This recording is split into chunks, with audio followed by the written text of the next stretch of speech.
तो उमर अब्दुल्ला और बीजेपी 100% सरकार बनाएंगे। स्टेटहुड का ड्रामा इसीलिए पीछे रखा था कि स्टेटहुड उनको दे दें, और फिर कल उमर अब्दुल्ला ये कहेगा देखो महबूबा मुफ्ती ने स्टेट गंवा दी, मैंने वापस लाई। पहले खुद ही थप्पड़ मारते हैं, फिर उसका थोड़ा सा ऐसे करते हैं, चोट ज़्यादा तो नहीं लगी, सॉरी मामला खत्म। लेकिन उनकी वो खानदानी रिवायत है, वो झूठ बोलेंगे, करेंगे कुछ नहीं, वो तो उसी से उनकी दाल तो गलती है। मोदी जी ही बुलाया Omar Abdullah Mehbooba Mufti, all party meeting बुलाई दिल्ली में। ये लोग तो नंगे पाँव चले गए।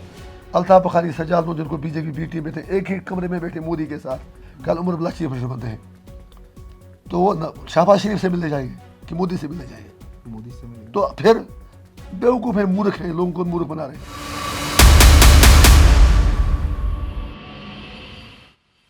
महबूबा मुफ्ती, उमर अब्दुल्ला, किसी ने आपको इस दरमियान कोई फ़ोन कॉल, कोई बातचीत करने की कोशिश की, कोई संपर्क करने की कोशिश की आपसे? नहीं, उमर साहब ने सिर्फ वो अपनी स्पीचों के जरिए इनडायरेक्टली किसी इंटरव्यू में ये कहा कि अभी कहा था कि इंजीनियर साहब ये कसम रखें, कुरान पे हाथ रखें लाल चौक में आकर कि वो बीजेपी के साथ नहीं जाएंगे, तो हम इकट्ठे चलेंगे और जो वो कहेंगे मैं मानूंगा। मैंने कहा उस जर्नलिस्ट साहब से कि आप अभी जाएं, उनसे कहें आप, मैं सारे प्रोग्राम छूट के लाल चौक या वो जहाँ भी कहेंगे मैं आने को तैयार हूँ। लेकिन उनका जवाब अभी तक मिला नहीं। मैं कसम करूँगा कि कश्मीर से, मैं बीजेपी से कुछ लेना ना हम कभी उनसे अलायंस करेंगे। तो फिर उनका जवाब ही नहीं आया। लेकिन उनकी वो खानदानी रिवायत है, वो झूठ बोलेंगे, करेंगे कुछ नहीं, वो तो उसी से उनकी दाल तो गलती है। तो आप ये बेसिकली कह रहे हैं कि आप भले नहीं जाएं, लेकिन जो दूसरी पार्टियां हैं यहाँ पे पारंपरिक तौर पे, वो बीजेपी की तरफ अपना रुख कर सकती है। अरे आप नोट कर ले मेरी प्रोडिक्शन, अगर ऐसी सिचुएशन आई कि बीजेपी को नंबर्स तो उनको मिलेंगे ही नहीं, सीधी बात है, एनसी को भी नहीं मिलेंगे, हंग असेंबली उनके हिसाब से आएगी।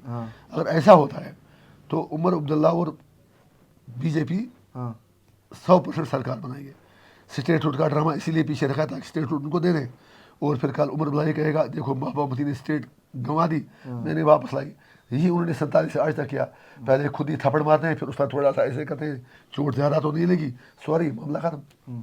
बस ये बताएं कि आपके साथ जेल में कश्मीर के भी लड़के बंद हैं, यहाँ भी आप जब आ रहे हैं तो बात कर रहे हैं आप उनके लिए क्या कोशिश कर सकते हैं आपकी तरफ से? क्या उनका दर्द मेरे से ज़्यादा कौन समझ सकता है? सरकार तक मैंने पहले ही लगभग जितने भी लोग बंद हैं, मैंने प्रॉपरली बात उन तक पहुँचा दी कि इन लोगों को छोड़ा जाना चाहिए। अभी तो मैं फिलहाल ये इलेक्शन कैंपेन के मूड में है, मॉरल कोड ऑफ कंडक्ट है। अगर मेरी अपनी बेल हो गई जो 5 तारीख को लगी है, जो मुझे उम्मीद है इंसाफ मिलेगा, तो उसके बाद मैं एक ऑर्गेनाइजर मूवमेंट मतलब उसके लिए शुरू करूँगा। अच्छा। हर जगह का दरवाज़ा खटखटाऊँगा। 90% लोग बेगुनाह बंद हैं, सही में कह रहा हूँ आपसे, जो मैंने रिसर्च कर ली, और मुझे पूरी उम्मीद है कि वो सब छूट जाएंगे। जुडिशल प्रोसेस में, पॉलिटिकल प्रोसेस में, पॉलिटिकल मूवमेंट हम शुरू करेंगे। जो भी मुझे करना पड़ेगा मैं करूँगा, क्योंकि एक इनमेट से ज़्यादा दर्द मेरे से ज़्यादा कोई नहीं समझ सकता है। तो इसके लिए प्रधानमंत्री, गृह मंत्री से भी मिलना पड़े तो आप मिलेंगे?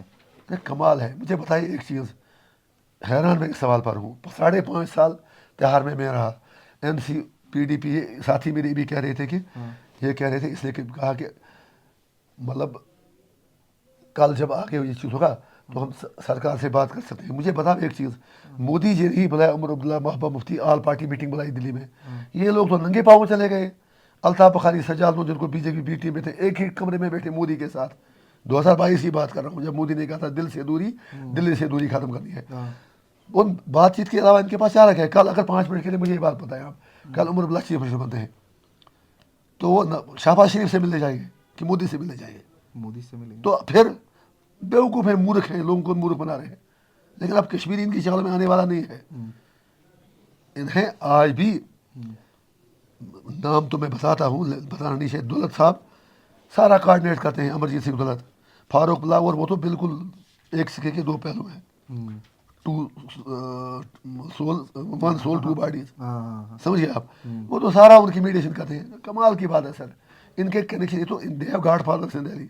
अगर मेरा इनकी तरह होता तो मैं जेल जाता ही क्यों? मैंने किया ही क्या है? इनको SKICC में रखा, 3.5 करोड़ रुपया 4 महीने का खर्चा है 50-60 आदमी पर, सफ़ेद हाथियों पर। मुझे डाला त्योहार में। रिवर्स हो रहा है। Have some pity on me, मुझ पर कुछ कृपा भी करो ना। आप भी इन्वेस्टिगेटिव जर्नलिज्म कर लीजिए।